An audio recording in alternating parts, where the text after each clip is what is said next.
ലെമഡിക്കിൻ്റെ പുതിയ വീഡിയോയിലേക്ക് സ്വാഗതം. ബഹ്റൈനിൽ STCP ഉപയോഗിക്കുന്ന ആളുകൾക്കൊക്കെ മിക്ക ആളുകൾക്കും വന്നിട്ടുണ്ടാവും ഇതുപോലെ ഒരു മെസ്സേജ്.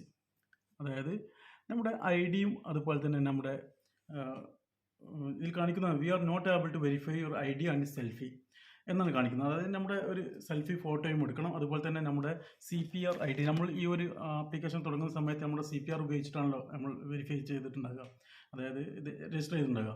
അപ്പോൾ നമ്മുടെ CPR വെച്ചിട്ട് ഒന്നും കൂടി നമ്മൾ വെരിഫൈ ചെയ്യണമെന്നാണ് പറയുന്നത്. അപ്പോൾ അത് എങ്ങനെയാണ് ചെയ്യുന്നതെന്നാണ് ഞാൻ ഇന്നത്തെ വീഡിയോയിൽ പറയാൻ പോകുന്നത്. അതായത് ഒരുപാട് ആളുകൾ എന്നോട് വാട്സപ്പിലൊക്കെ ചോദിക്കുന്നുണ്ട്, ഇങ്ങനെയാണ് കാണിക്കുന്നത്, എന്താ ചെയ്യാന്നൊക്കെ ചോദിക്കുന്നുണ്ട്. അപ്പോൾ എല്ലാവർക്കും ഉപകാരപ്പെടുന്ന ഒരു വീഡിയോ ആണ്.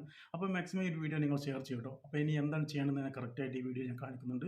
സ്ക്രീൻ റെക്കോർഡിലൂടെ ഞാൻ കാണിക്കണം. അപ്പോൾ എല്ലാവരും സ്കിപ്പ് ചെയ്യാതെ മുന്നോട്ട് വീഡിയോ കാണുക. ആദ്യം നമ്മുടെ STCP നമ്മൾ ഓപ്പൺ ചെയ്യുക. അപ്പോൾ നമുക്ക് ആദ്യം വരുന്നത് ലോഗിൻ എന്നാണ്. അപ്പോൾ ലോഗിൻ എന്ന് കൊടുക്കുമ്പോൾ നമ്മൾ നേരത്തെ കൊടുത്തിരുന്ന ആ പാസ്വേഡ് നമ്മളിവിടെ കൊടുക്കുക. അപ്പോൾ ഇതാണ് ഞാൻ നേരത്തെ കാണിച്ച ആ ഒരു മെസ്സേജാണ് ഇവിടെ വരുന്നത്. അപ്പോൾ ഇവിടെ ഏറ്റവും താഴെയായിട്ട് ട്രൈ അഗെയിൻ എന്ന് കാണാം. അല്ലെങ്കിൽ ഞാൻ ഒരു പ്രാവശ്യം ട്രൈ ചെയ്തതാണ്. അപ്പോൾ ഇനി മറ്റുള്ളവർക്ക് ചിലപ്പോൾ ലോഗിൻ എന്നോ അല്ലെങ്കിൽ വെരിഫൈ എന്നൊക്കെ ആയിരിക്കും കാണിക്കുക. അപ്പോൾ ഞാൻ ട്രൈ അഗെയിൻ എന്ന് കൊടുക്കുന്നു. അപ്പോൾ ഇനി അടുത്തൊരു ഓപ്ഷനിലേക്ക് വരുന്നതാണ്. അതായത് നമ്മുടെ ഈ സംഭവങ്ങൾക്ക് രജിസ്റ്റർ ചെയ്യാനുള്ള ഒരു ഓപ്ഷൻ വരുന്നതാണ്. അപ്പോൾ ഇത് ഇവിടെ കാണിക്കുന്നുണ്ട്. Let get your verified, take photo, എന്തൊക്കെയാണ് വേണ്ടതെന്ന് കാണിക്കുന്നുണ്ട്. Take photo your personal document, take selfie, അതായത് CPRൻ്റെ 2 ഭാഗം ഫോട്ടോ എടുക്കേണ്ടതുണ്ട്, അതുപോലെ തന്നെ സെൽഫി എടുക്കേണ്ടതുണ്ട്. അപ്പോൾ ഇനി എന്താണ് ചെയ്യുന്നത് വെച്ച് കഴിഞ്ഞാൽ നമ്മളിത് രജിസ്റ്റർ ചെയ്ത അതുപോലെ തന്നെയാണ്. അപ്പോൾ നമ്മൾ സ്റ്റാർട്ട് എന്ന് കൊടുക്കുന്നു.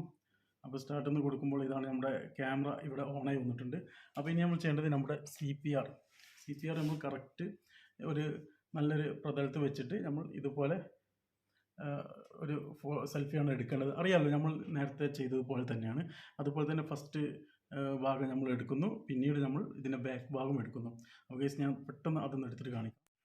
അപ്പോൾ കേസ് ഞാൻ ഫ്രണ്ട് ഭാഗം എടുത്തു, ബാക്ക് ഭാഗം എടുത്തു. അത് എടുത്ത് ഉടനെ തന്നെ അത് നമ്മുടെ സെൽഫി എടുക്കാനുള്ള ഒരു ഓപ്ഷനിലേക്കാണ് വന്നിട്ടുള്ളത്. അപ്പോൾ ഇവിടെ സ്റ്റാർട്ട് എന്ന് കൊടുക്കുകയാണ്.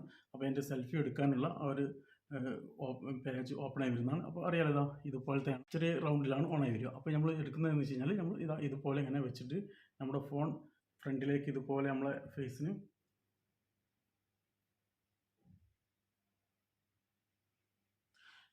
ഇതുപോലെ കറക്റ്റാക്കി വെച്ച് കഴിഞ്ഞാൽ അപ്ലോഡിങ് എന്ന് കാണിക്കും, അപ്ഡേറ്റഡായി.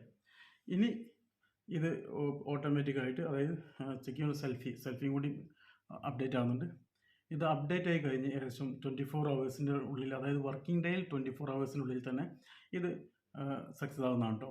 അപ്പോൾ നമ്മൾ കൊടുത്ത ID ഒക്കെ വാലിഡിറ്റി ഒക്കെ ഉള്ളതാണെങ്കിൽ അത് ഓട്ടോമാറ്റിക്കായിട്ട് രജിസ്റ്റർ ആവും. ഇനി വാലിഡിറ്റി ഇല്ല എന്നുണ്ടെങ്കിൽ വീണ്ടും അതിൽ എന്താണ് എറർ എന്നുള്ളത് കാണിക്കും. പിന്നെ നമ്മൾ അതായത് ഓരോന്നോരോന്ന് ഇങ്ങനെ കാണിക്കുന്നുണ്ട് കേട്ടോ. അതായത് ഫസ്റ്റ് ചെക്കിങ് പേഴ്സണൽ ഇൻഫർമേഷൻ. അപ്പോൾ പിന്നെ ഓരോന്നോരോന്നായിട്ട് ഇങ്ങനെ കാണിക്കുന്നുണ്ട്. അപ്പോൾ നിങ്ങൾക്ക് ഈ സ്ക്രീൻ റെക്കോർഡിൽ അത് കറക്റ്റ് നിങ്ങൾക്ക് കാണാം കേട്ടോ. അപ്പോൾ ഗൈസ് ഓരോന്നോരോന്നായിട്ട് ഇങ്ങനെ വെരിഫൈ വരുന്നുള്ളൂ കേട്ടോ. First checking personal information and checking complete payment detail and checking additional information, final check. ഇപ്പോൾ എൻ്റെ അത് ഫൈനൽ ചെക്കിലാണുള്ളത്. ഏകദേശം 2 മിനിറ്റിൻ്റെ പ്രോസസ്സാണ് എന്തെങ്കിലും എഴുതി കാണിക്കുന്നത് മുകളിൽ. അപ്പോൾ നമുക്ക് ആ 2 മിനിറ്റ് എന്തായാലും നമ്മൾ വെയിറ്റ് ചെയ്യണം കേട്ടോ. അപ്പോൾ നമുക്കത് അറിയാൻ കഴിയുള്ളൂ. അപ്പോൾ ഗൈസ് ഞാൻ കൊടുത്ത എല്ലാ ഡോക്യുമെൻറ്റ്സും അവർ ചെക്ക് ചെയ്തിട്ടുണ്ട്. അപ്പോൾ ഇനി ഇവിടെ ലാസ്റ്റ് കാണിക്കുന്നത് കണ്ടിന്യൂ എന്നാണ്. അപ്പോൾ ഞാൻ കണ്ടിന്യൂ എന്ന് കൊടുത്തു കഴിഞ്ഞു. അപ്പം നമ്മൾ നേരത്തെ നമുക്ക് ഏതൊക്കെ കാർഡാണ് നമ്മൾ ഉപയോഗിക്കുന്നതൊക്കെ ഇതിൽ കാണിക്കുന്നുണ്ട് കേട്ടോ.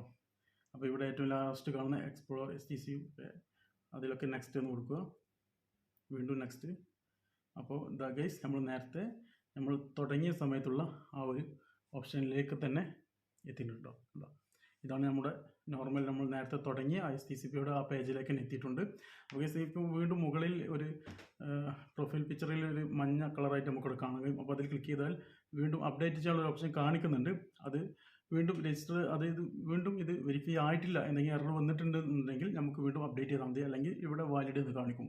അപ്പോൾ ഇത്രയേ ചെയ്യാനുള്ളൂ. അപ്പോൾ നമ്മൾ മാക്സിമം വെയിറ്റ് ചെയ്യണം 24 ഹവേഴ്സ്. കാരണം ഇതിൻ്റെ ഒരു അവർ ചെക്ക് ചെയ്ത് വെരിഫൈ ചെയ്തതിന് ശേഷം മാത്രമേ നമുക്ക് ചെയ്യാൻ പറ്റുള്ളൂ. പിന്നീട് നമ്മൾ CPR, അതായത് നമ്മൾ നൽകിയിട്ടുള്ള CPR വാലിഡിറ്റി എന്തെങ്കിലും വാലിഡിറ്റി ഇല്ല എന്നുണ്ടെങ്കിൽ ഇത് ഒരിക്കലും വെരിഫൈ ആവില്ല. പിന്നീട് നമ്മൾ CPR പുതിയത് എടുത്തതിന് ശേഷം മാത്രമേ പിന്നീട് നമുക്കിത് ഉപയോഗിക്കാൻ കഴിയുള്ളൂ കേട്ടോ. നമുക്ക് ഇനിയും ഇതുപോലുള്ള ഇൻഫർമേഷൻ വീഡിയോകൾ ലഭിക്കാൻ ലെമഡിക് എന്ന യൂട്യൂബ് ചാനൽ സബ്സ്ക്രൈബ് ചെയ്യുക. പുതിയ വീഡിയോയുമായി വീണ്ടും കാണാം.